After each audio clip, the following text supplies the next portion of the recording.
62 சங்கீதத்தினுடைய 5வது வசனத்தை எல்லாரும் சேர்ந்து வாசிக்கலாம். என் ஆத்துமாவே தேவனை நோக்கி அமர்ந்திரு, நான் நம்புகிறது அவராலே வரும். இன்னொரு விஷயம் கூட சொல்லுவோம், என் ஆத்துமாவே தேவனை நோக்கி அமர்ந்திரு, நான் நம்புகிறது அவராலே வரும். ஹல்லேலூயா.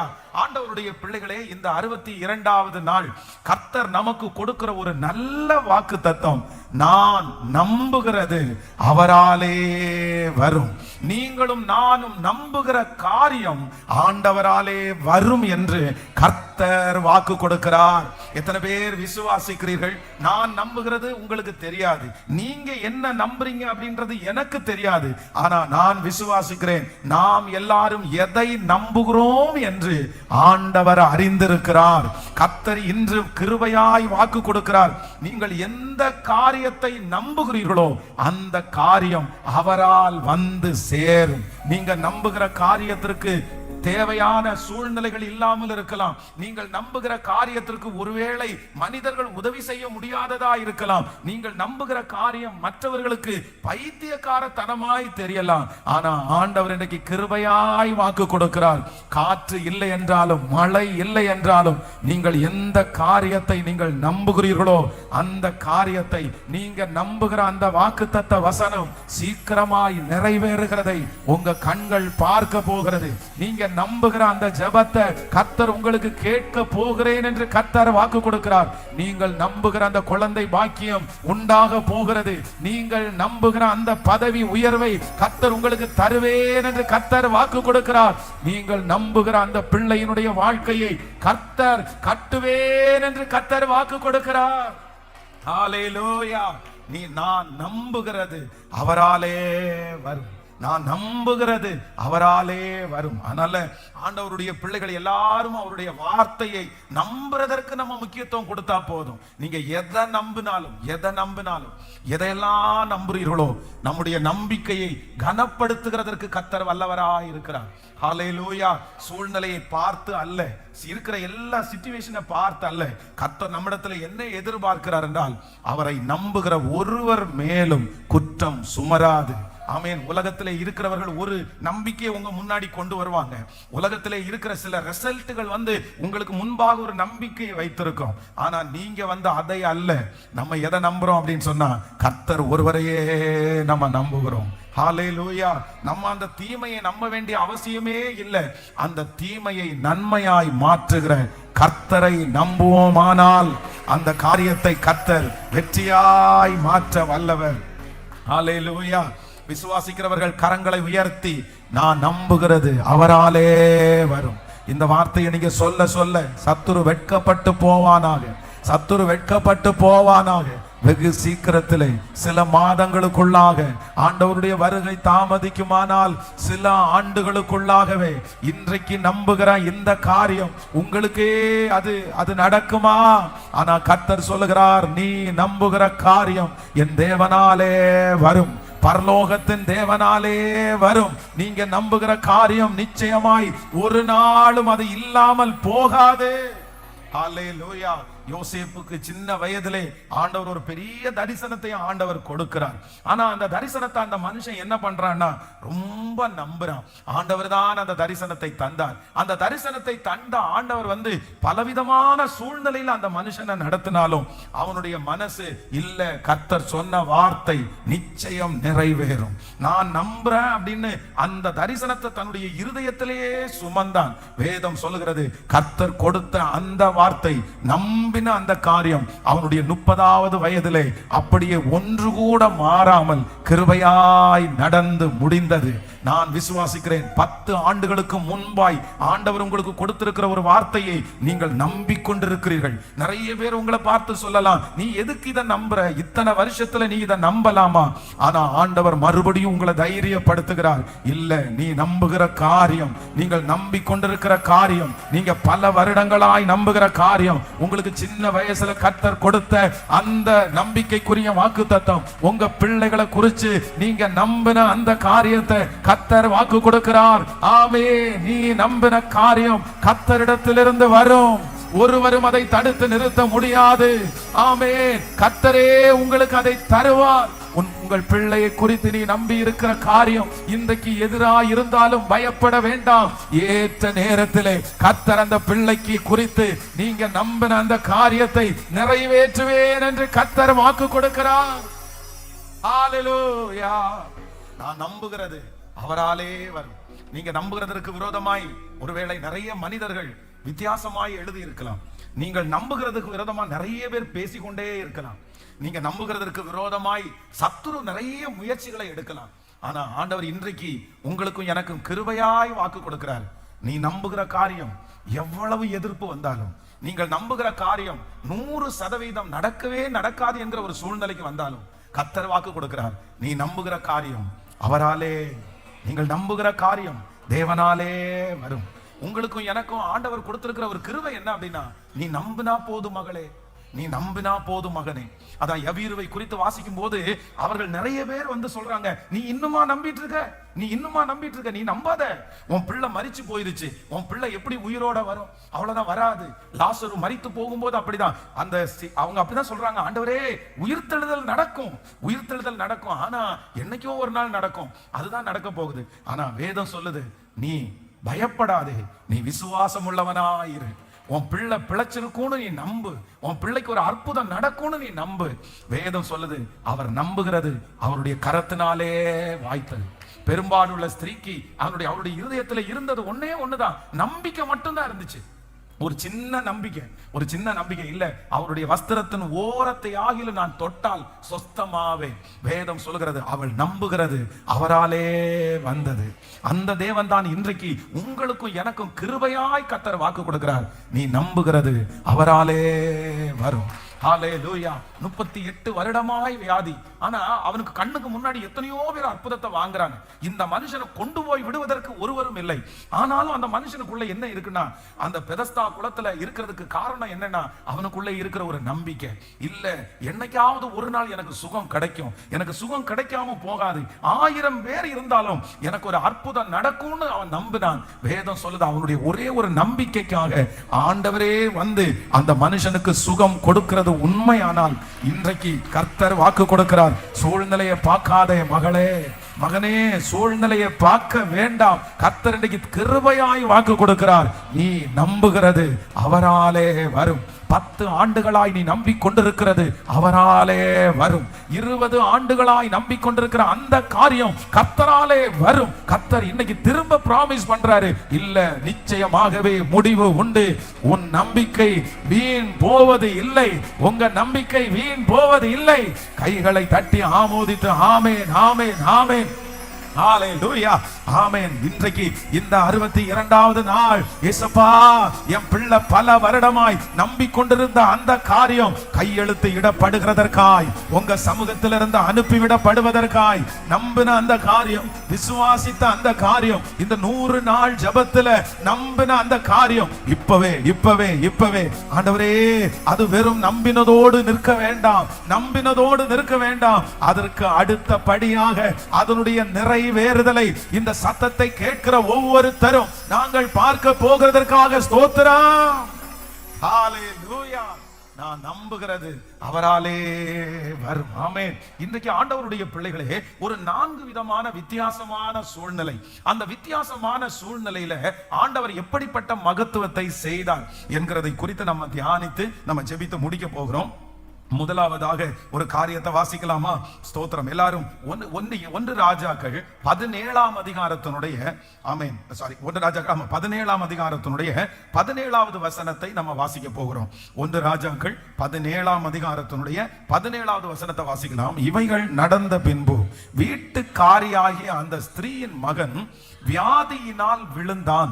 அவனுடைய சுவாசம் போகும் மட்டும் அவனுடைய வியாதி அதிகரித்து கொண்டே இருந்தது. அப்பொழுது அவள் எலியாவை நோக்கி, தேவனுடைய மனுஷனே, எனக்கும் உமக்கும் என்ன? என் அக்கிரமத்தை நினைக்க பண்ணவும் என் குமாரரை சாக பண்ணவுமா என்னிடத்தில் வந்தீர் என்றார். நீங்கள் 17ஆம் அதிகாரத்தினுடைய 15வது வசனத்திலிருந்து வாசிக்கலாமா? 17ஆம் அதிகாரம் 15வது வசனத்திலிருந்து, அவள் போய் எலியாவின் சொற்படி செய்தான். அவளும் இவனும் அவள் வீட்டாரும் அநேக நாள் சாப்பிட்டார்கள். கர்த்தர் எலியாவை கொண்டு சொன்ன வார்த்தையின்படியே பானையிலே மா செலவழிந்து போகவும் இல்லை, கலசத்தில் எண்ணெய் குறைந்து போகவும் இல்லை. இவைகள் நடந்த பின்பு வீட்டுக்காரியாகிய அந்த ஸ்திரீயின் மகன் வியாதியில் விழுந்தான். அவளுடைய சுவாசம் போகும் மட்டும் அவனுடைய வியாதி அதிகரித்து கொண்டே இருந்தது. நல்லா கவனிங்க ஆண்டவருடைய பிள்ளைகளை. இந்த இடத்துல என்னன்னா ஒரு வித்தியாசமான ஒரு சூழ்நிலை. அப்படின்னா ஆண்டவர் ஒரு குழந்தையை கர்த்தர் கொடுக்கிறார். அந்த குழந்தையை அவங்க வளர்த்துறாங்க. திடீர்னு அந்த குழந்தை என்ன பண்ணுதுன்னா வியாதியா இருக்கிறது. சோ வியாதியா இருக்கிற அந்த குழந்தைக்கு அந்த குழந்தையினுடைய தாயார் அவர்களே எப்படியாவது சமாளிச்சிடலாம் அப்படின்னு நினைக்கிறாங்க. சரி, நம்ம அந்த பக்குவத்தை பார்க்கலாம், இந்த பக்குவத்தை பார்க்கலாம், இந்த ட்ரீட்மெண்ட் பண்ணலாமா அப்படின்னு சொல்லி முடிஞ்ச வரைக்கும் அவர்கள் என்ன பண்றாங்கன்னா அவர்கள் சமாளிக்கிறதுக்கு முயற்சி எடுக்கிறாங்க. ஆனா ஒரு காலகட்டத்தில் என்ன வருது அப்படின்னா அவர்களால சமாளிக்கவே முடியாத அளவிற்கு இனி குழந்தையை காப்பாற்ற முடியாது, இனி குழந்தையை ஜீவனோட நம்ம எடுக்க முடியாதுன்ற ஒரு சூழ்நிலைக்கு தள்ளப்படுகிற ஒரு சம்பவத்தை தான் நம்ம இந்த இடத்துல வாசிக்கிறோம். அப்படின்னா இவங்களை பிரயாசப்பட்டாச்சு, இவங்க முயற்சி எடுத்தாச்சு, இவங்க என்னென்னமோ பண்ணி பார்க்கறாங்க. ஆனா இவர்களால என்ன பண்ண முடியலன்னா அந்த குழந்தைய ஜீவனோட கொண்டு வர, அந்த பிள்ளைக்கு உயிர் கொடுக்க முடியல. அப்படிப்பட்ட ஒரு சூழ்நிலையிலே வேதம் சொல்லுகிறது, ஆண்டவருடைய ஊழியனை ஆண்டவர் நேரடியாக கர்த்தர் அனுப்பி அந்த மகனை கர்த்தர் உயிரோடே கர்த்தர் மீட்டு கொள்ளுகிறார். நான் விசுவாசிக்கிறேன், நம்முடைய வாழ்க்கையில அதிகரித்து கொண்டே இருக்கிற பிரச்சனையா இருந்தாலும் அந்த சூழ்நிலையின் மத்தியிலே என் தேவன் எனக்காக அவர் சொன்னதை செய்து முடிக்க நான் நம்புகிறது அவரிடத்திலிருந்து கொடுக்கப்படும் என்று விசுவாசிக்கிறேன். ஹல்லேலூயா. அதுதான் அந்த இடத்துல வாசிக்கும் போது ரொம்ப அழகா சொல்லப்படுகிறது. இவைகள் நடந்த பின்பு வீட்டுக்காரியாகிய அந்த ஸ்திரீயின் மகன் வியாதியில் விழுந்தான். அவனுடைய சுவாசம் போகும் மட்டும் அவனுடைய வியாதி அதிகரித்து கொண்டே இருந்தது. அவன் வியாதி அதிகரித்து கொண்டே இருந்தது. அப்போ இவங்க பிரயாசம் எடுக்கிறாங்க, இவங்க ஜெபம் பண்றாங்க, இவங்க முயற்சி எடுக்கிறாங்க. ஆனா நாளுக்கு நாள் குறைஞ்ச பாடு இல்லை, நாளுக்கு நாள் சரியான பாடு இல்லை. அதற்கு மாறாக நாளுக்கு நாள் என்ன பண்ணிட்டு இருக்குன்னா அதிகரித்து கொண்டே இருக்கிறது. இன்று ஆண்டவர் கிருபையாய் வாக்கு கொடுக்கிறார். அதிகரித்து கொண்டே இருக்கிற பிரச்சனைக்கு கர்த்தர் ஒரு முற்றுப்புள்ளியை வைப்பேன் என்று கர்த்தர் வாக்கு கொடுக்கிறார். ஹல்லேலூயா. எத்தனை பேர் விசுவாசிக்கிறீங்க? நீங்க ஒருவேளை இந்த ஜபத்துல நீங்க கலந்து கொண்டு நீங்க சொல்லலாம், பிரச்சனை அதிகரிச்சுட்டே இருக்கு பாஸ்டர், நாளுக்கு நாள் அதிகரிச்சுட்டே இருக்குது, கடன் நாளுக்கு நாள் அதிகரிச்சுட்டு இருக்குது, சமாதான குறைவு நாளுக்கு நாள் அதிகரிச்சுட்டே இருக்குது, எனக்கு பயமா இருக்குது, இது டெய்லி அதிகமாகிறதுனால இப்படியே போய் என்னுடைய வாழ்க்கை முடிஞ்சிருமோ அப்படின்னெல்லாம் நீங்க நினைக்கலாம். ஆனால் வேதம் நமக்கு தெளிவாய் சொல்றது, எவ்வளவு அதிகரிக்கிற நெருப்பானாலும் ஒரு நாள் அந்த நெருப்பு அணைந்து தான் ஆகும். எப்படி 7 மடங்கு சூடேற்றப்பட்ட அப்படியே அதிகரிச்சுட்டே இருக்கிற அந்த நெருப்பை ஆண்டவருடைய பரிசுத்த ஆவியானவர் 4வது நபராய் உள்ளே கடந்து போய் அந்த நெருப்பை கர்த்தர் அணைத்தாரோ, அதனுடைய பலத்தை கர்த்தர் அணைத்தாரோ, அதே போல கர்த்தர் இன்று கிருபையாய் வாக்கு கொடுக்கிறார்.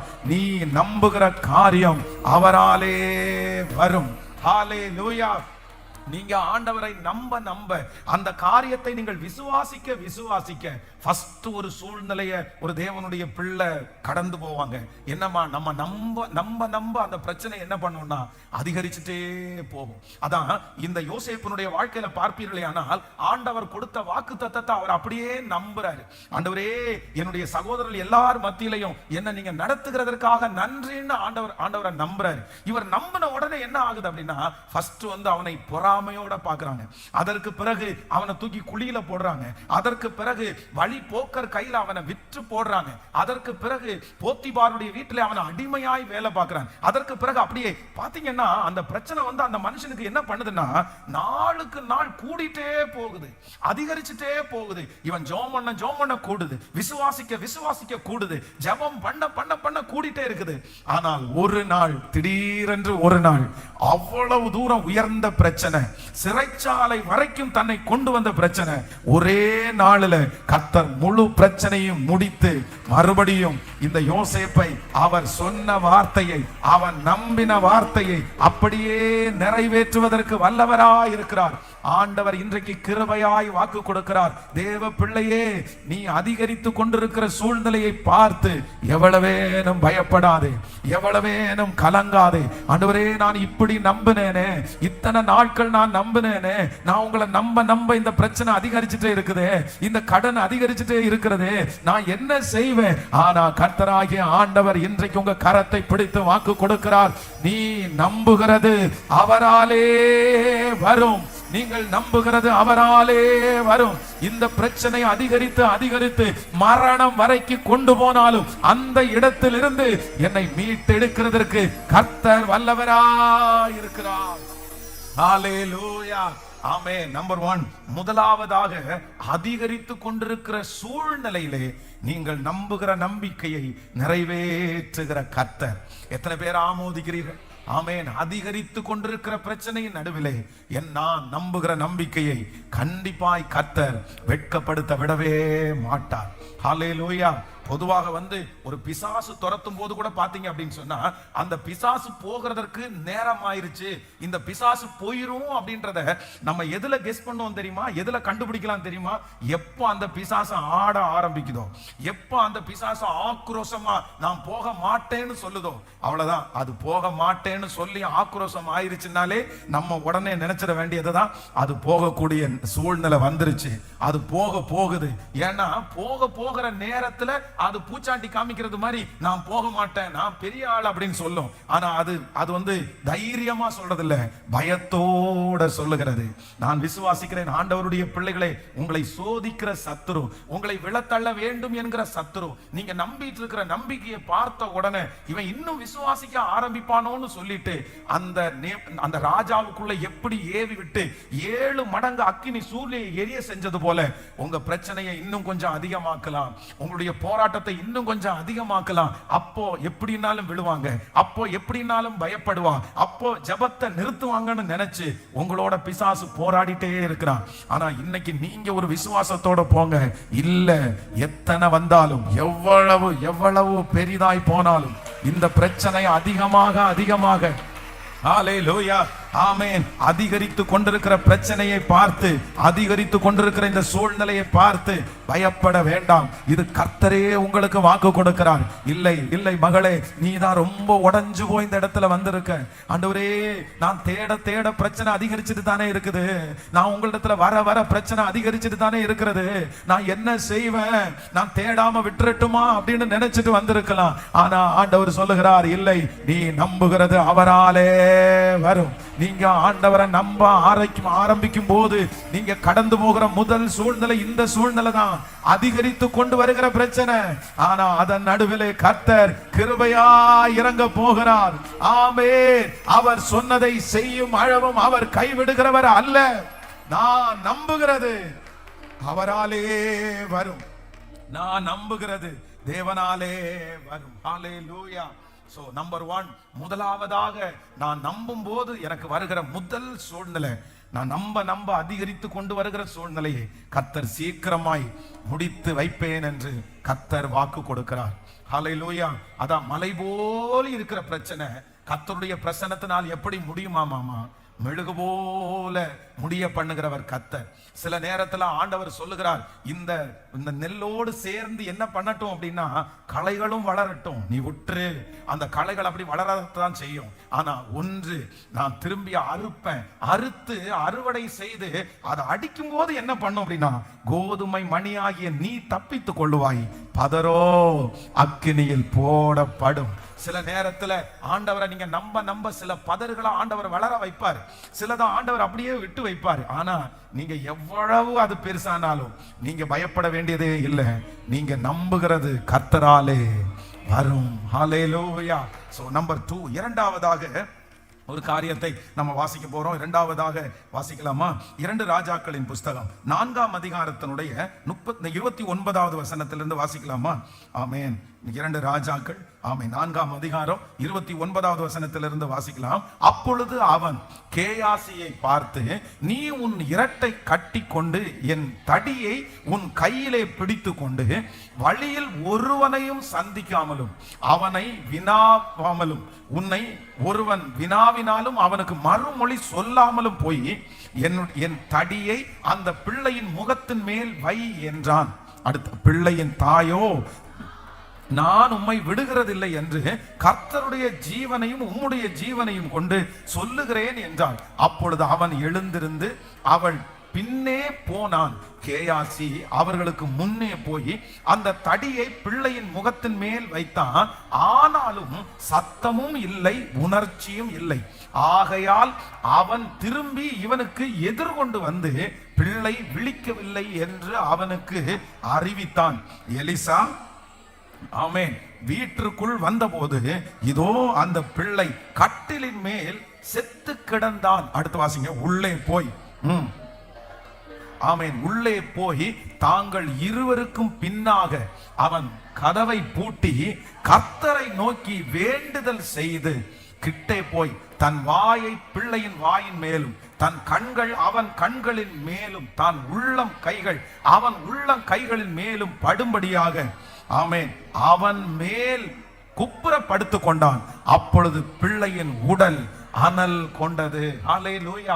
கர்த்தருடைய பிள்ளைகளே, நம்பர் 2, இரண்டாவதாக, முதலாவதாக ஒன்று கவனித்துக் கொள்ளுங்கள். நீங்கள் நம்புகிறது அவராலே வரும். அப்போ நம்ம ஒரு காரியத்தை நம்பும் போது ஒரு தேவனுடைய பிள்ளை சந்திக்கிற முதல் சூழ்நிலை என்ன சூழ்நிலை அப்படின்னு சொன்னா, அதிகரித்து கொண்டு போகிற பிரச்சனை. அப்படின்னா நம்ம நம்புகிற வரைக்கும் சில நேரத்தில் அந்த பிரச்சனை வந்து சாதாரணமா தான் இருக்கும். ஆனா நம்ம எப்ப நம்ப ஆரம்பிக்கிறோமோ, நம்ம எப்ப ஜெபம் பண்ண ஆரம்பிக்கிறோமோ, அந்த பிரச்சனையினுடைய தாக்கம், அந்த பிரச்சனையினுடைய வீரியம் அதிகமாகிட்டே போகும். ஆனா கர்த்தர் கிருபையாய் நமக்கு வாக்கு கொடுக்கிறாரு. நீங்க வந்து எந்த விதத்திலும் நீ அவிசுவாசப்பட வேண்டாம். நீ நம்பி இருக்கிற ஒரு காரியம் நீங்க நம்ப உங்களுக்கு அதிகரித்து கொண்டே போனாலும் கர்த்தர் சொல்லுகிறார், சீக்கிரமாய் ஒரு நாள் ஆண்டவர் அந்த காரியத்திலிருந்து விடுதலை தருவேன் என்று கர்த்தர் வாக்கு கொடுக்கிறார். ஹல்லேலூயா. இந்த இடத்துல வேதம் சொல்லுது என்னன்னா, இந்த குழந்தை வந்து ரொம்ப சீரியஸான ஒரு சூழ்நிலையில இருக்குது. அப்போ இந்த அம்மா என்ன பண்றாங்கன்னா, இந்த பிள்ளையை கொடுத்தது கர்த்தர் தானே, கண்டிப்பா இந்த பிள்ளையை உயிரோட எனக்கு கொடுக்கிறதுக்கு வல்லவர் அப்படின்னு இப்ப தீர்க்கதரிசியின் இடத்துல போய் நம்பிக்கையோட அவங்க பேசுறாங்க. உடனே அந்த தீர்க்கதரிசி என்ன சொல்றாரு அப்படின்னா, அப்போ இருக்கிற தீர்க்கதரிசிகள் வந்து ரொம்ப சீக்கிரமா எல்லாம் வந்துவிட மாட்டாங்க. நம்ம கூப்பிட்ட உடனே வாங்கின உடனே எல்லாம் வந்துட மாட்டாங்க, ரொம்ப முக்கியமா தான் வருவாங்க.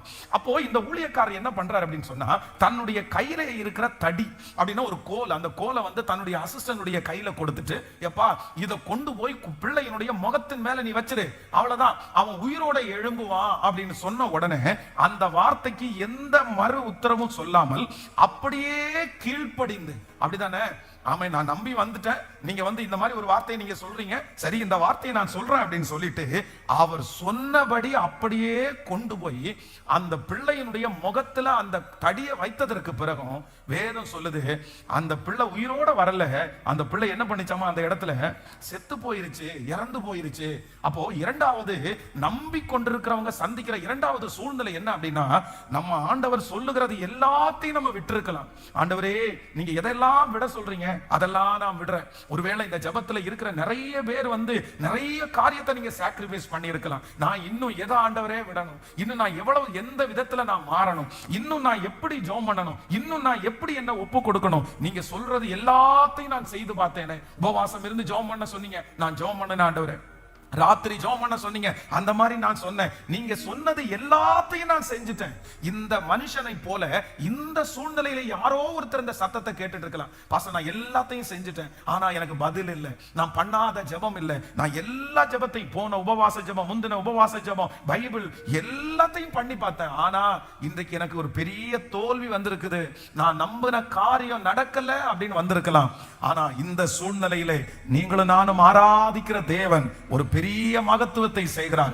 அந்த குழந்தை அந்த தடியை வைத்து உயிரோடு எழும்பலேன்னு தெரிஞ்ச உடனே வேதம் சொல்கிறது, அந்த தீர்க்கதரிசி நேரடியாய் வந்து கதவை சாத்தி கொண்டு தன்னுடைய முகத்தை பிள்ளையினுடைய முகத்தின் மேல் வைத்து தன்னுடைய கையை பிள்ளையினுடைய கையின் மேல் வைத்து படுத்து கொண்ட உடனே அந்த குழந்தையின் மேல் அனல் உண்டாகி மரித்த பிள்ளை உயிரோடு எழும்பிருச்சு. மரித்த பிள்ளைய ஆண்டவர் உயிரோட எழுப்பினார். நான் விசுவாசிக்கிறேன், இனி இந்த பிரச்சனையை கர்த்தர் வேற யாரை வச்சு டீல் பண்ண மாட்டாரு. கர்த்தரே நேரடியாய் வந்து உங்களுடைய சூழ்நிலை, உங்க பிரச்சனைய கர்த்தர் நேரடியாய் வந்து அவரே டீல் பண்ணுவேன்னு கர்த்தர் வாக்கு கொடுக்கிறாரு. இந்த 100 days ஜெபம் அதற்காகத்தான். கர்த்தர் நேரடியா வந்து டீல் பண்ண போறாரு. 38 வருடமாய் வியாதியா இருந்த அந்த மனுஷனுக்கு கர்த்தர் நேரடியாய் டீல் பண்ணாரு. கனசரேத்திலே இருக்கிற 6000 பிசாசுகள் பிடித்திருந்த அந்த மனுஷனை கர்த்தர் நேரடியாய் கர்த்தர் சந்தித்தார். இந்த ஜெபத்துல இந்த சத்தத்தை கேட்கிற உங்க ஒவ்வொருத்தருக்கும் கர்த்தர் வாக்கு கொடுக்கிறாரு. இல்ல மகளே, இல்ல, நான் ஒன்று செய்வேன், உனக்கு நேரடியாய் அந்த பிரச்சனையிலே கர்த்தரே கடந்து வந்து அந்த சூழ்நிலையை சரி செய்வேன் என்று வாக்கு கொடுக்கிறார். நீங்களும் நானும் நம்புகிறது அவராலே வரும். நல்ல கரங்களை மேல தட்டி ஆமென். ஸ்தோத்திரம், ஸ்தோத்திரம், ஸ்தோத்திரம், ஸ்தோத்திரம், ஸ்தோத்திரம். ஹalleluya, ஆமென். அவரே நேரடியாக வருவார். நம்பர் 2, இரண்டாவது, இந்த சூழ்நிலை என்ன அப்படின்னு சொன்னா, சொன்னபடி செய்தும் நடக்காத ஒரு சூழ்நிலை. ஆனாலும் நான் நம்புகிறது அவராலே வரும். ஆமென். விசுவாசிக்கிறீர்களா? ஹalleluya. நீங்களும் நானும் நம்புகிறது அவராலே வரும். உங்க பிள்ளைகளை குறிச்ச திருமணத்தை குறிச்சு நீங்க நினைச்சிருக்கிறது அவராலே வரும். ஆனா இந்த வசனத்தினுடைய அர்த்தத்துல 2 சூழ்நிலையை பார்த்தோம். அப்படின்னா நம்பர் 1, முதலாவதாக ஃபர்ஸ்ட் என்ன சூழ்நிலை அப்படின்னு சொன்னா, அதிகரித்து கொண்டே இருக்கிற பிரச்சனை. ஆனா ஆண்டவர் வாக்கு கொடுக்கிறார். நீங்கள் இந்த வாக்கு தத்தத்தை விசுவாசிக்க ஆரம்பிச்சதுக்கு பிற்பாடு, இந்த ஜெபத்தை விசுவாசிக்க ஆரம்பிச்சதற்கு பிற்பாடு, இந்த பிரச்சனை எவ்வளவு அதிகரித்து கொண்டே போனாலும் நீங்க பயப்படவே வேண்டாம். எரிகிற அக்கினி சூளையை அமர்த்துகிறதற்கு கர்த்தர் வல்லவராய் இருக்கிறார். ஹalleluya. அந்த இடம் வரைக்கும் தான் போகும். கர்த்தர் குறித்திருக்கிற அந்த சூழ்நிலை வரைக்கும் தான் போகும். அதற்கு பிறகு நீங்கள் எல்லாத்தையும் கர்த்தர் கற்றுக் கொடுத்து அதிலிருந்து திரும்ப உயர்த்த ஆரம்பிப்பார். ஆமென். இரண்டாவதாக இந்த இடத்துல இந்த வசனத்தை நம்பும் போது ஒரு தேவனுடைய பிள்ளை சந்திக்கிற இரண்டாவது சூழ்நிலை என்ன சூழ்நிலை அப்படின்னா, இந்த இடத்துல ஆண்டவர் சொல்லுகிற எல்லாத்தையும் ஒன்னொன்னா விட்டுட்டு ஒன்னொன்னா சாக்ரிஃபைஸ் பண்ணி, அப்படின்னா எல்லாத்தையுமே இப்ப இந்த ஜெபத்துல வந்திருக்கிற நீங்க அப்படிதான். ஆண்டவர் எதெல்லாம் சொல்றாரோ, எப்படி எல்லாம் சொல்றாரோ எல்லாத்தையும் கேட்டு எப்படி வேணாலும் ஜெபம் பண்ணலாம். ஆனா கூட நிறைய பேருடைய மனசுக்குள்ள நான் இவ்வளவு செய்யறேனே, சிலர்லாம் எதுவுமே செய்யாம இருக்கிறாங்களே, நான் இனி என்ன பண்ணணும் ஆண்டவரே, நான் எப்படி கீழ்ப்படியணும்னு எனக்கு தெரியல, எப்படி எனக்கு ஜெபிக்கணும்னு எனக்கு தெரியல, எப்படி நான் என்ன ஒப்பு கொடுக்கணும்னு நான் எனக்கு தெரியல. இந்த அற்புதம் நடக்கிறதுக்கு இனி நான் என்ன ஆண்டவரே பண்ணணும். ஆண்டவர் வாக்கு கொடுக்கிறார், இல்ல நான் நேரடியா அதுல டீல் பண்ணுவேன். ஏசப்பா நேரடியா டீல் பண்ணுவார். ஆமென். இந்த சூழ்நிலையில யார் இந்த சத்தத்தை கேட்டுட்டு இருந்தாலும், திருச்சபையில கேட்டு இருக்கலாம், ஆன்லைன்ல கேட்டுட்டு இருக்கலாம், இதே வார்த்தை உங்க இருதயத்துக்குள்ள எழும்பிட்டே இருக்கலாம். நான் இன்னும் என்ன பண்ணணும், என் பிள்ளையினுடைய திருமணத்துக்கு நான் இனி என்ன பண்ணணும், என் உயர்வுக்கு நான் என்ன பண்ணணும், ஏதாவது தெரிஞ்சா சொல்லுங்க, எனக்கு சொல்லுங்க, அதையும் நான் செய்யறதுக்கு ரெடியா இருக்கிறேன், நான் ஒப்பு கொடுக்கிறதுக்கு ரெடியா இருக்கிறேன். எனக்கு ஒண்ணுமே தெரியலையே, நான் முடிஞ்ச எல்லாத்தையும் நான் பண்ணி பார்த்தேனே. கர்த்தர் வாக்கு கொடுக்கிறார், சோர்ந்தே போகாதீங்க. நீங்க நம்புகிற காரியம் அவராலே வரும். நீங்க நம்புற காரியம் அவராலே வரும். நீங்க விசுவாசித்த காரியம் அவரால் நடக்கும். கர்த்தர் உங்களுக்கு சொன்னதை செய்யும் அளவும் அவர் உங்களை கைவிடுவது இல்லை. சொன்ன வார்த்தை அப்படியே நிறைவேற்றுவார். ஆமென். நம்பர் 3, மூன்றாவது ஒரு சூழ்நிலை. ஒருவேளை நான் இந்த சூழ்நிலையில ஏதோ ஒரு சூழ்நிலையில நீங்க இருக்கலாம், ஏதோ ஒரு சூழ்நிலையில இருக்கலாம். ஆனா ஆண்டவர் சொல்றாரு, இந்த சூழ்நிலையில இருந்தாலும் நீ நம்புகிறது அவராலே வரும். ஹalleluya. நம்பர் 3, மூன்றாவதாக ஒன்றை வாசிக்கலாம். 1 சாமுவேலின் புஸ்தகம் 12ஆம் அதிகாரத்தினுடைய 16வது வசனத்திலிருந்து வாசிக்கலாமா? 1 சாமுவேலின் புஸ்தகம் 12ஆம் அதிகாரத்தினுடைய 16வது வசனத்திலிருந்து வாசிக்கலாம். இப்பொழுதும் கர்த்தர் உங்கள் கண்களுக்கு முன்பாக செய்யும் பெரிய காரியத்தை நின்று பாருங்கள். அடுத்த வார்த்தை, இன்று கோதுமை அறுப்பின் நாள் அல்லவா? நீங்கள் உங்களுக்காக ஒரு ராஜாவை கேட்டதினால் கர்த்தரின் பார்வைக்கு உங்களுடைய பொல்லாப்பு பெரியதென்று நீங்கள் கண்டு உணரும்படி நான் கர்த்தரை நோக்கி விண்ணப்பம் பண்ணுவேன். அப்பொழுது இடி முழக்கங்களையும் மழையையும் கட்டளையிடுவார் என்று சொல்லி சாமுவேல் கர்த்தரை நோக்கி விண்ணப்பம் பண்ணினான். அன்றைய தினமே கர்த்தர் இடி முழக்கங்களையும் மழையையும் கட்டளையிட்டார். அப்பொழுது ஜனங்கள் எல்லாரும் கர்த்தருக்கும் சாமுவேலுக்கும் மிகவும் பயந்து. இன்னொரு வசனத்தை கூட நம்ம வாசிக்கலாமா? நீங்கள் 12ஆம் அதிகாரத்தினுடைய 22வது வசனத்தை வாசிக்கலாமா? ஆமென். 22வது வசனம், 12ஆம் அதிகாரம் 22. கர்த்தர் உங்களை தமக்கு ஜனமாக்கி கொள்ள பிரியமானபடியினால் கர்த்தர் தம்முடைய மகத்துவமான நாமத்தின் நிமித்தம் தமது ஜனத்தை கைவிட மாட்டார். ஆண்டவருடைய பிள்ளைகளே, இந்த சம்பவம் என்ன சம்பவம் அப்படின்னு சொன்னா, அப்படின்னா இஸ்ரவேல் ஜனங்களுக்குள்ளே ஒரு மிகப்பெரிய ஒரு குழப்பம் உண்டாயிருக்கிறது. அப்படின்னா இஸ்ரவேல் ஜனங்களுக்குள்ள மட்டும் ஒரு குழப்பம் இல்ல, யாருக்குள்ளேயும் இந்த குழப்பம் இருக்கு அப்படின்னு சொன்னா தீர்க்கதரிசியாகிய சாமுவேலுக்குள்ளேயே இந்த குழப்பம் இருக்குது. நீங்க 8ஆம் அதிகாரத்தினுடைய 1வது வசனத்திலிருந்து வாசிக்கலாமா? 1 சாமுவேல் 8ஆம் அதிகாரத்தினுடைய 1வது வசனத்திலிருந்து வாசிக்கலாம். சாமுவேல் முதிர் வயதான போது தன் குமாரரை இஸ்ரவேலின் மேல் நியாயாதிபதிகளாக வைத்தான். அவனுடைய மூத்த குமாரனுடைய பெயர் யோவேல், இளையவனுக்கு பெயர் அபியா. அவர்கள் நியாயாதிபதிகளாய் இருந்தார்கள். ஆனாலும் அவனுடைய குமாரர் அவன் வழியில் நடவாமல் பொருளாசைக்கு சாய்ந்து பரிதானம் வாங்கி நியாயத்தை புரட்டினார்கள். கவனிங்க ஆண்டவருடைய பிள்ளைகளே, இன்னும் ஒரு அந்த 1வது வசனத்தை வாசிக்கும் போது 8ஆம் அதிகாரம், சாமுவேல் முதிர் வயதான போது தன் குமாரரை இஸ்ரவேலின் மேல் நியாயாதிபதிகளாக வைத்தான். இப்போ நல்லா கவனிச்சுங்க, இதுவரைக்கும் இஸ்ரவேலிலே நியாயாதிபதிகளை செலக்ட் பண்ணது, நியாயாதிபதிகளை வச்சது யார் அப்படின்னா கர்த்தர் தான். நியாயாதிபதிகளை கர்த்தர் உண்டாக்கினார். சாமுவேல் அவர் தான் ஆண்டவர் உண்டு பண்ணினார். இப்போ ஃபர்ஸ்ட் முதல் டைம் என்ன நடக்குது அப்படின்னு சொன்னா, தன்னுடைய சொந்த மகன்களை இந்த சாமுவேல் நியாயாதிபதிகளாய் நியமிக்கிறார். 2 பேரையும் நியமிக்கிறார். ஆண்டவரிடத்துல கேட்கல, ஆண்டவர் சொல்லல, ஆண்டவரிடத்துல எந்த பதிலும் வரல. இவராகவே தன்னுடைய பிள்ளைகளை என்ன பண்றாருன்னா நியாயாதிபதிகளாய் நியமிக்கிறார். ஆனா இவங்க 2 பேருமே ஆண்டவருக்கு பிரியமாய் நடக்கல. இவர்கள் இடையிலே இவருடைய வாழ்க்கை அப்படியே முடிஞ்சு போகுது. இப்போ இஸ்ரவேல் ஜனங்களுக்குள்ள என்ன வருதுன்னா ஒரு மிகப்பெரிய குழப்பம் உண்டாயிருக்கு. என்ன குழப்பம்னா, எங்களுக்கு என்ன பண்ண முடியும்? யார் எங்களுக்கு நியாயாதிபதிகளா இருக்க போறீங்க? எங்களுக்கு அடுத்து எங்களை யார் முன் கொண்டு போக போறீங்க? அதற்காக தான் ஆண்டவரிடத்துல போய் கேட்கிறாங்க, எங்களுக்கு ராஜா தேவை. உடனே ஆண்டவர் சாமுவேலை பார்த்து சொல்றாரு, ஜனங்கள் உன்னை தள்ளவில்லை, நான் அவர்களை ஆளாதபடிக்கு என்ன தள்ளினார்கள்? அப்போ இந்த சாமுவேலுடைய 2 பிள்ளைகளை நியாயாதிபதிகளாய் நியமித்தது இஸ்ரவேல் ஜனங்களுக்கு சுத்தமா பிடிக்கல. அவங்க அந்த பிள்ளைங்க 2 பேரையும் ஏற்றுக்கொள்றது மாதிரியே இல்ல. இதுவரைக்கும் ரொம்ப அழகா நியாயாதிபதிகளின் மூலமாக இஸ்ரவேல் ஜனங்கள் ரொம்ப அழகாய் வழி நடத்தப்பட்டு வந்த இவர்களுக்கு சாமுவேலுடைய பிள்ளையை ஏத்துக்க முடியல. பக்கத்து நாட்டுல எல்லாம் ராஜாக்கள் இருக்கிறார்கள். அப்பதான் ஆண்டவரை பார்த்து முறையிடுறாங்க, எங்களுக்கு ராஜா வேணும்னு சொன்ன உடனே சாமுவேல் போய் ஆண்டவருக்கு முன்னாடி நிக்கிறான். அதனால ஆண்டவர் சொல்றாரு, உன்னை தள்ளல. அப்படின்னா உன்னை தள்ளலன்றதுக்கு அர்த்தம் என்னன்னா, உங்க பிள்ளைய தள்ளல, நீ தான் உன் பிள்ளைய நியமிச்ச, ஆனா உங்க பிள்ளைய ஏத்துக்கல, என்னை தள்ளினார்கள் அப்படின்னு சொன்ன ஆண்டவர் அவர்கள் அப்படியே விட்டு விடாதபடி என்ன பண்ணினார் அப்படின்னு சொன்னா, கர்த்தர் கடைசியா 22வது வசனத்தை வாசிக்கும் போது வேதம் ரொம்ப அழகா சொல்லுது, கர்த்தர் உங்களை தமக்கு ஜனமாக்கி கொள்ள பிரியமானபடியினால் கர்த்தர் தம்முடைய மகத்துவமான நாமத்து நிமித்தம் தமது ஜனத்தை கைவிட மாட்டார். தன்னுடைய ஜனத்தை கைவிட மாட்டார். ஹல்லேலூயா.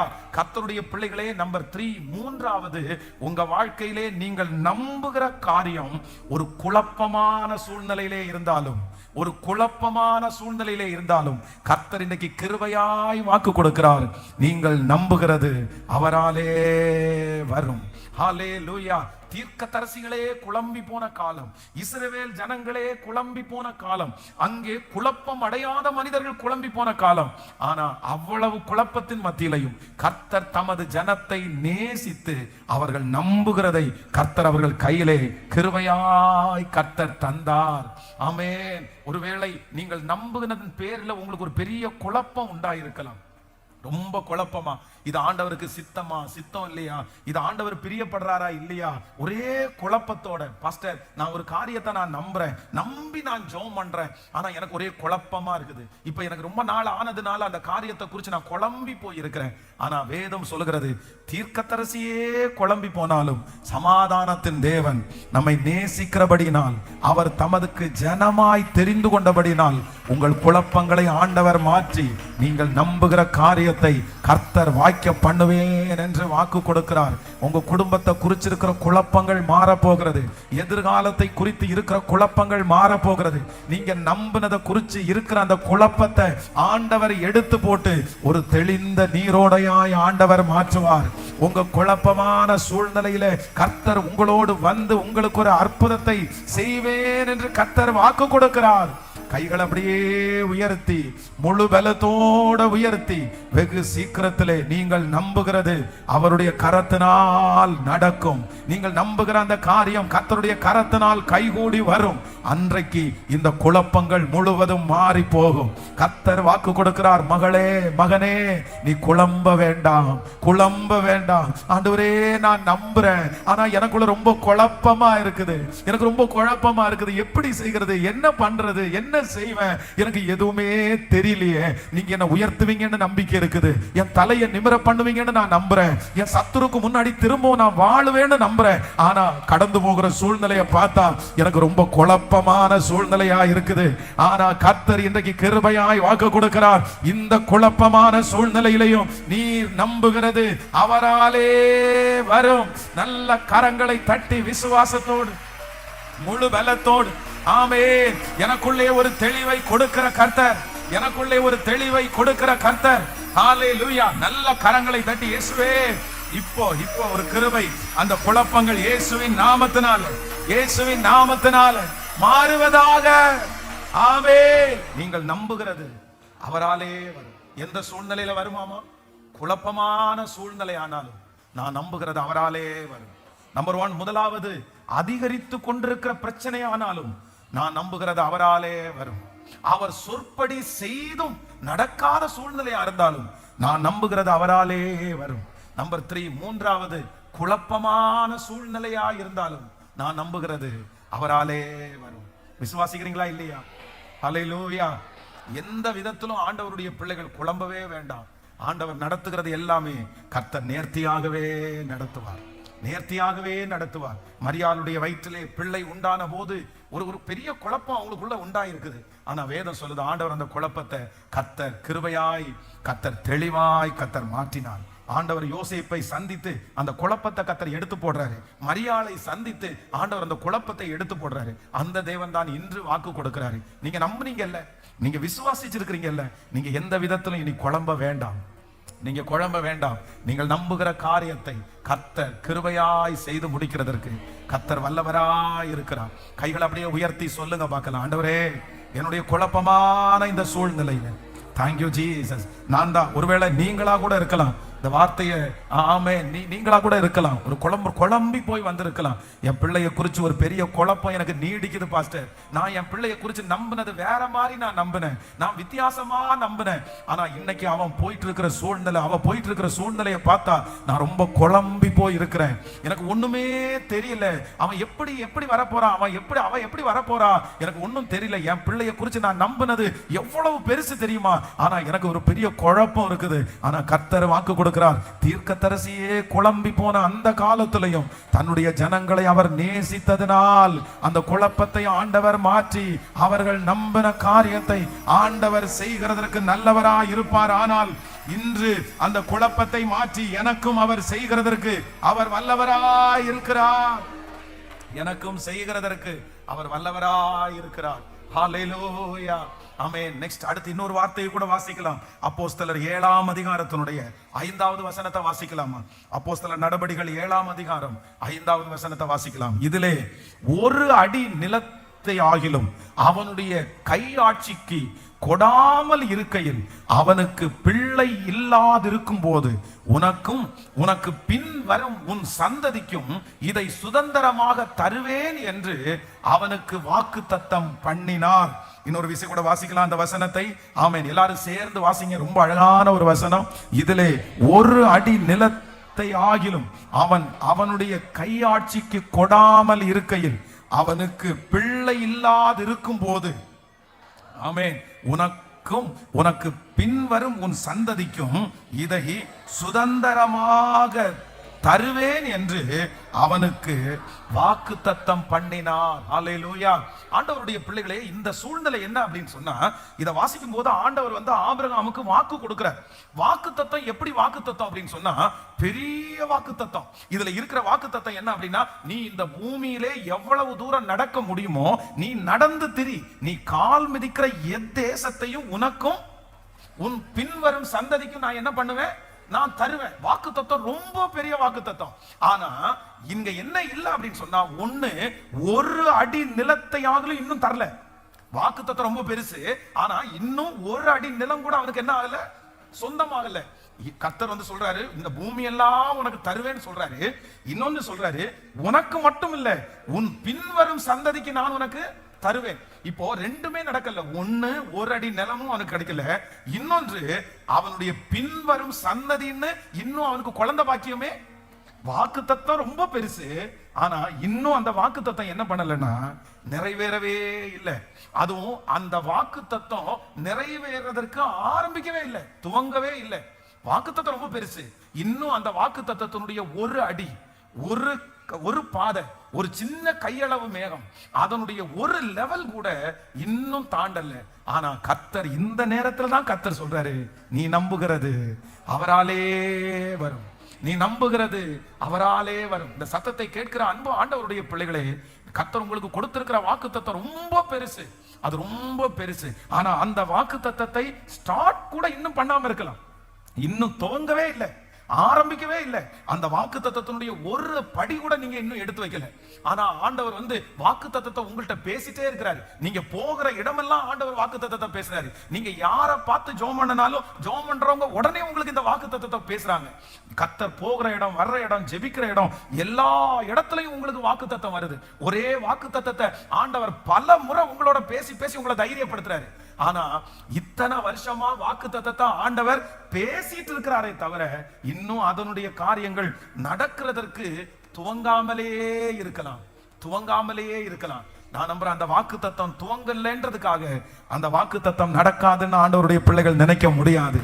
கர்த்தர் வாக்கு கொடுக்கிறார், நீ நம்புகிறது அவராலே வரும். நீங்களும் நானும் நம்புகிறது அவராலே வரும்.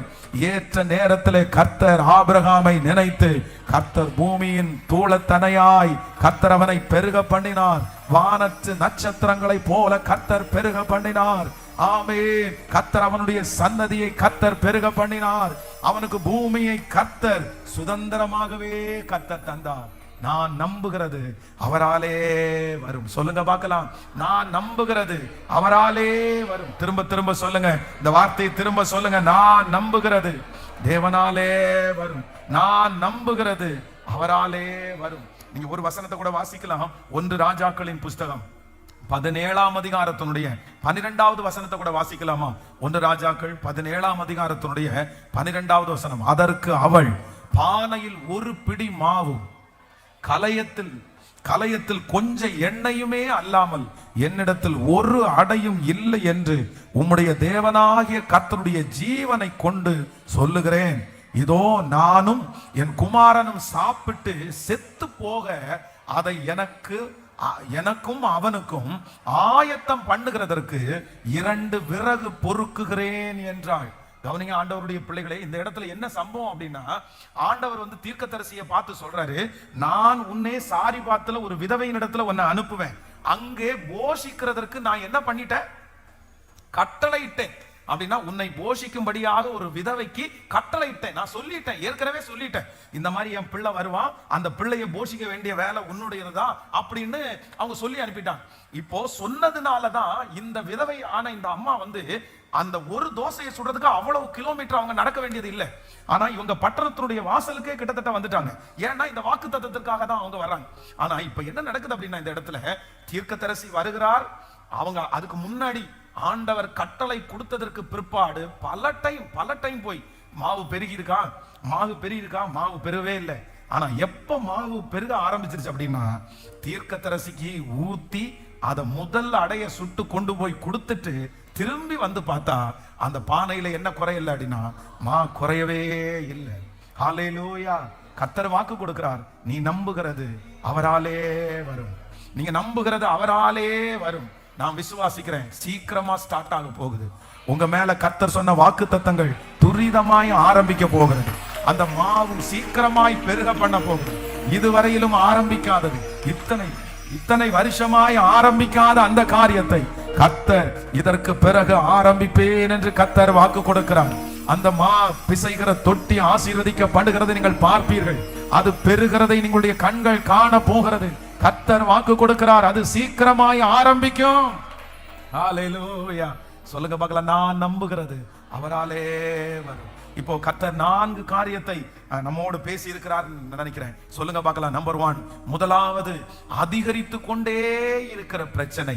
ஆனா கர்த்தர் வாக்கு கொடுக்கிறார், நீ நம்புகிறது அவராலே வரும். அதனால இதுல எந்த சூழ்நிலையில நீங்க இருக்கீங்கன்னு தெரியல.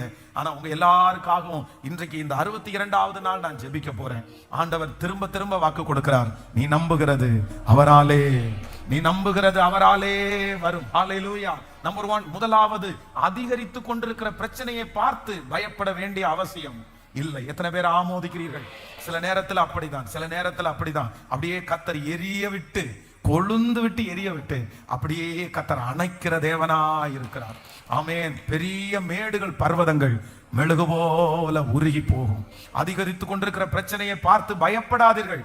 தகப்பனே பயப்பட வேண்டாம், தாயே நீங்க பயப்பட வேண்டாம். நான் ஜெபிக்க ஜெபிக்க ஜெபிக்க பிரச்சனை அதிகமாயிட்டே இருக்குது. கர்த்தரை தேட தேட தேட பிரச்சனை அதிகமாயிட்டே இருக்குது. நீங்க கொஞ்சம் கூட வருத்தப்படாதீங்க. பிசாசு போகிறதுக்கு நேரம் வந்துருச்சு.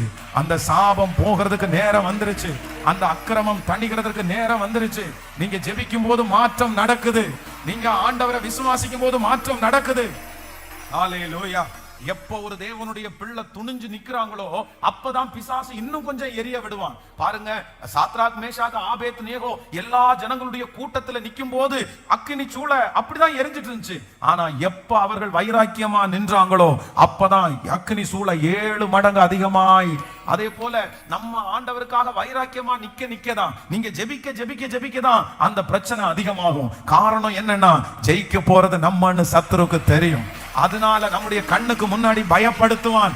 ஆனா சாத்ராக், மேஷாக், ஆபேத்நேகோ அதை பார்த்து பயப்படவே இல்லை. எவ்வளவு தூரம் 7 மடங்கு அக்கினி சூளை எரிந்தாலும் எங்களை மீட்டெடுக்கிறதற்கு கர்த்தர் வல்லவர். அப்படி மீட்டெடுக்காமல் போனாலும் நாங்கள் தேவனை மேல் வைத்திருக்கிற நம்பிக்கையை எடுத்து போட மாட்டோம். நான் நம்புகிறது அவராலே வரும். நீங்கள் நம்புகிறது அவராலே வரும். இதோ சிலரை சத்துரு பயங்கரமாய் சோதிக்கிறான். உங்களுக்கு முன்பாக சில காரியத்தை காண்பித்து அக்கினியை, பிரச்சனையை அதிகமாய் எரிய விட்டு எப்படியாவது நீங்கள் பின்னுக்கு போவீர்கள் என்று நினைக்கிறான். விசுவாசத்தை விட்டு வழி விலகுவீர்கள் என்று நினைக்கிறான். ஜெபத்தை விடுவீங்க நினைக்கிறான். ஆனா கர்த்தர் இன்றைக்கு ஆவியானவர் ஊழியக்காரன் மூலமாய் கர்த்தர் பேசுகிறார், இல்ல அதை விட வேண்டிய அவசியம் இல்ல. ஆமென். அதிகரித்து கொண்டிருக்கிற பிரச்சனை ஆனாலும் ஆமென், நான் நம்புகிறது அவராலே வரும். நம்பர் 2, இரண்டாவதாக நான் நம்புகிறது அவராலே வரும். இரண்டாவது எனக்கு வருகிற சூழ்நிலை, சிச்சுவேஷன் என்ன அப்படின்னு சொன்னா, நான் சொல்படி செஞ்சுட்டே இருந்தாலும், என்ன கமிட் பண்ண, என்ன விட்டு கொடுக்க, என்ன தாழ்த்த, என்ன ஜெபிக்க, ஆனாலும் இவ்வளவு செஞ்சும் நான் நம்புறது நடக்கலையே அப்படின்ற ஒரு சூழ்நிலை உங்களுக்கு வரும். அந்த மாதிரி ஒரு சிச்சுவேஷன் உங்களுக்குள்ள வரும். ஆனாலும் கர்த்தர் வாக்கு கொடுக்கிறார், நீ நம்புகிறது அவராலே வரும். இந்த சூழ்நிலையில இருக்கிறீங்களா? நீங்க பயப்படாதீங்க. ஆண்டவர் உங்களுக்கு நேருக்கு நேர் பேசுறாரு. மகனே, நீ இன்னும் ஒப்புக்கொடு, நீ இன்னும் கீழ்ப்படி. நான் சொல்ல உன்னுடைய வாழ்க்கையில நீ என்ன செஞ்சுட்டே இரு. நீ ஸ்பெண்ட் பண்ணுகிற ஒவ்வொரு காரியத்துக்கும் கர்த்தர் ஒரு அறுவடையை கர்த்தர் வச்சிருக்கிறார். நீங்க ஜெபிக்கிறதுக்கு அறுவடையை வச்சிருக்கிறார். நீங்க கீழ்ப்படுகிற ஒவ்வொன்றுக்கும் கர்த்தர் ஒரு ஆசீர்வாதத்தை வச்சிருக்கிறாரு. நீங்க ஒப்பு கொடுக்கிற ஒவ்வொன்றுக்கும் நிச்சயமாய் ஆண்டவர் சொல்லுகிறார், நீ அவருடைய நாமத்திற்காய் காண்பித்த பிரயாசத்தை அவர் மறக்கவே மாட்டார். அதனால ஒவ்வொன்றுக்கும் கர்த்தர் ஒரு ரிவார்டை வச்சிருக்கிறாரு. ஹல்லேலூயா. நம்பர் 3, மூன்றாவது, நான் நம்புகிறது அவராலே வரும். என்னுடைய சூழ்நிலை குழப்பமான சூழ்நிலையா இருந்தாலும், குழம்பி போய் இருந்தாலும், எனக்கே டவுட்டா இருக்கு, வித்தியாசமா இருக்குது, நான் நம்புறேன், ஆனா இப்ப எனக்குள்ள ஒரு குழப்பம் வந்திருக்குது. கர்த்தர் சொல்லுகிறார், நீ நம்புகிறது அவராலே வரும். இந்த குழப்பங்களை மாற்றுகிற ஒரு தேவன் இருக்கிறார். கர்த்தர் வாக்கு கொடுக்கிறார், நீ கொஞ்சம் கூட குழம்ப வேண்டாம் மகனே, குழம்ப வேண்டாம். நீ நம்புகிற காரியம் கர்த்தரால் ஆகும். கர்த்தர் நிறைய பேருக்கு இன்னைக்கு தீவிரமாய் கர்த்தர் ஆணித்தரமா சில இடத்துல கர்த்தர் பேசுகிறார். இந்த 62 டே 62வது நாள் இது உங்களுக்காகவே நியமித்த நாட்கள். நீங்கள் நம்புகிற காரியத்தை கர்த்தர் செய்வார். ஹல்லேலூயா. நம்பர் 4, நாலாவதாக கர்த்தர் நமக்கு கிருபையாய் வாக்கு கொடுக்கிறார். உங்களுடைய சூழ்நிலை வாக்குத்தத்தம் துவங்காமலே இருந்தாலும், ஒரு அடி நிலம் கூட இன்னும் கிடைக்கல, பின் வருகிற சந்ததி இன்னும் பெத்தெடுக்கல, ஆனா வாக்குத்தத்தம் ரொம்ப பெருசு, கர்த்தர் கொடுத்த வார்த்தை ரொம்ப பெருசு, ஆனா இன்னும் ஸ்டார்ட் ஆகவே இல்லை. ஆனா கர்த்தர் சொல்றாரு, நீ நம்புகிறது அவராலே, நீங்கள் நம்புகிறது அவராலே வரும். ஸ்டார்ட் பண்ணுவார். இந்த ஜெபம் முடிகிறதுக்குள்ளே துவங்க போகிறது. உங்களுக்கான நன்மை ஆரம்பிக்க போகிறது. ஹalleluya. சாராள் கரு தரிச்சது போல அந்த காரியம் கரு தரிக்க போகிறீர்கள். ஆமென். அந்த நிலத்தை கர்த்தர் காலடி எடுத்து வைக்கிறதற்கு கிருபை பாராட்டுவாராக. அப்படியே சொல்லிக்கொண்டே எழுப்பி நிற்கலாமா? நான் நம்புகிறது அவராலே வரும். சொல்லுங்கள் சத்தமாய் இந்த வார்த்தையை சொல்லி சொல்லி எல்லாரும் ஆன்லைன்ல இருக்கிற ஆண்டவருடைய பிள்ளைகளும் அப்படியே எழுப்பி நின்று, நான் நம்புகிறது அவராலே வரும். சொல்லுங்க, நான் நம்புகிறது என் தேவனாலே வரும். சொல்லுங்க ஜெபத்தோட, விசுவாசத்தோட.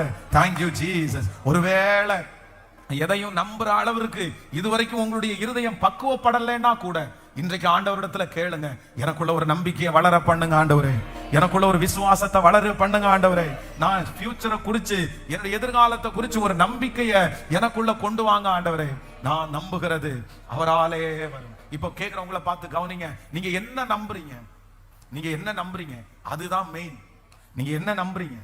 அதான் யோபு சொல்லும் போது சொல்றாருல, நான் பயந்த காரியம்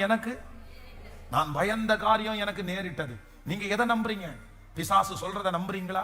மனுஷன் சொல்றத நம்புறீங்களா? கர்த்தர் உங்களுக்கு சொல்றத நம்புறீங்களா? சொல்லுங்க, யார் சொல்றது? சொந்தக்காரங்க சொல்றத நம்புறீங்களா? யார் சொல்றத நம்புறீங்க? இது நிறைய பேருக்கு இதுலதான் பெரிய யவீரு போயிட்டு இருக்கிற மாதிரி சொந்தக்காரங்க யாராவது ஒருத்தர் வந்து சொல்லிட்டாங்கன்னு வச்சுக்கோங்களேன், உடனே நம்முடைய நம்பிக்கை எல்லாம் எங்க போகுதுன்னா அங்கேயே போகுது. அந்த ரிசல்ட்லாம் நம்ம நம்பிக்கை போகும். ஆனா இன்றைக்கு கர்த்தரிடத்துல கேளுங்க, அந்த நம்பிக்கையும் நமக்குள்ள விதைக்கிறவர் யார் அப்படின்னா கர்த்தர் ஒருவரே. இங்க இருந்து ஆண்டவர் இந்த 100 நாள் ஜபத்துல உங்க நம்பிக்கையை எவ்வளவு கட்ட முடியுமோ கட்டிட்டே இருப்பாரு. ஆனா இங்க இருந்து வெளியில போன உடனே யாராவது ஒருத்தர் யவீரனுடைய சொந்தக்காரங்க வர்றது மாதிரி வந்து உங்களுடைய நம்பிக்கையை என்ன பண்ணுவாங்கன்னா கொலைச்சு போடுவாங்க. உங்க நம்பிக்கைக்கு விரோதமா ஏதாவது ஒண்ணு பேசுவாங்க அப்படின்னுவாங்க. உடனே உங்க நம்பிக்கை குறைஞ்சிடக்கூடாது. நீங்க நம்பினதுல எதுல என்னவா இருக்கணும்னா உறுதியா இருக்கணும். நான் நம்பினது, இனி பிசாசு வந்து சொன்னாலும் மனுஷங்க வந்து சொன்னாலும் நீங்க ஒன்ன மாற்றக்கூடாது. நான் நம்பினது, சிச்சுவேஷன் சூழ்நிலை எப்படி இருந்தாலும் நான் நம்பினது என் தேவனாலே ஆகும். நான் நம்பினது அவராலே ஆகும். ஹalleluya, ஹalleluya. சொல்லுங்க, அப்பா இந்த வார்த்தைக்காக நன்றி. முழு பலத்தோட சொல்லுங்க, நீங்க நம்பினது அவராலே வரும். ஆமென். Thank you Jesus. என் ஆத்துமாவே தேவனை நோக்கி அமர்ந்திரு, நான் நம்புகிறது அவராலே வரும். என் ஆத்துமாவே தேவனை நோக்கி அமர்ந்திரு, நான் நம்புகிறது அவராலே வரும். ஆம் தகப்பனே, இந்த வார்த்தையை இந்த 62வது நாள் ஆம் என்றும் ஆமென் என்றும் அப்படியே நீர் நிறைவேற்றுகிறதற்காய் ஸ்தோத்திரம். ஹalleluya, ஹalleluya. நிறைய பிள்ளைகளை பார்த்து சத்துரு பேசிட்டே இருக்கிறான். நீ என்ன நம்புற? நீ எதுக்கு நம்புற? நீ இன்னுமா நம்புற? இந்த மாதிரி வார்த்தைகளை பேசிட்டே இருக்கிறான். இத்தனை நாள் ஆச்சே, இன்னும் நம்புறியா? இப்படி இருக்குதே, இன்னும் நம்புறியா? ஹalleluya. ஆனா நாங்க விசுவாசிக்கிறோம் ஆண்டவரே, எங்க பிரச்சனை அதிகரித்து கொண்டே இருந்தாலும் நீங்க எனக்கு செய்வீங்க.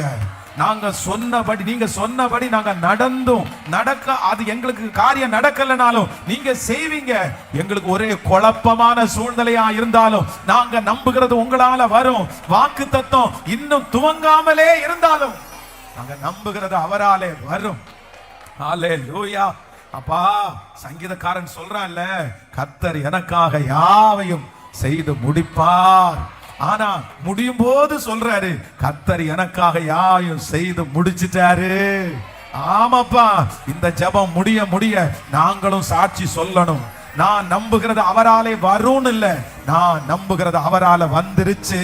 நான் நம்பின காரியம் நடந்துருச்சு. நான் விசுவாசித்த காரியம் நடந்துருச்சு.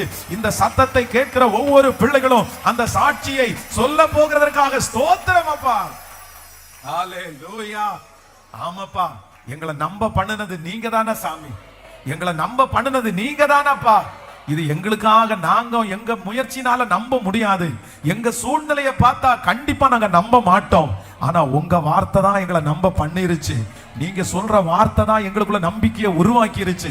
எங்களுக்கு விடுதலை தருவாரு, சாட்சியா நிறுத்துவாரு, இந்த சூழ்நிலையை மாத்துவாரு அப்படின்னு சொல்ற நம்பிக்கையை இந்த 62 நாட்களும் உங்க வார்த்தை தந்தது உண்மையானால், இந்த விசுவாசத்தை எங்களுக்குள்ள துவங்கினது உண்மையானால், எங்களை நம்ப பண்ணின